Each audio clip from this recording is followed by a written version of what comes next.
بلوچستان کے شہر کلات سے ہمارے گدروشیا پوائنٹ کے نمائندہ نائب اسرار مینگل کی رپورٹ کے مطابق کلات مرتبہ اسکول میں اسٹوڈنٹس فورم کی جانب سے نئے سال 2 روزہ کتابی میلے کا افتتاح محمد حنیف کلاتی نے کیا۔ کلات اسٹوڈنٹس فورم کی جانب سے نئے سال کی آمد پر 2 روزہ کتابی میلے کا افتتاح ہوا۔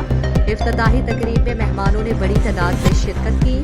افتتاح محمد حنیف کلاتی نے کیا، ان کے ہمراہ ہاشم بلوچ، یوسف عجب اور نبی بخش انجم تھے۔ تقریب کتابی میلہ میں مہمانوں کے علاوہ اسٹوڈنٹس نے بھی کثیر تعداد میں شرکت کی۔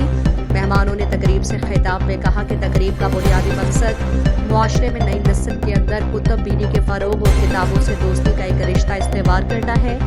یاد رہے کہ اس 2 روزہ کتابی میلے میں تمام کتابوں پر 50% ڈسکاؤنٹ بھی دیا جا رہا ہے، جن میں ہر قسم کی کتابیں شامل ہیں۔ یہ کتاب میلہ 2 دن تک جاری رہے گا۔ مطالعے کے شوقین افراد اس سے فائدہ اٹھا لیں۔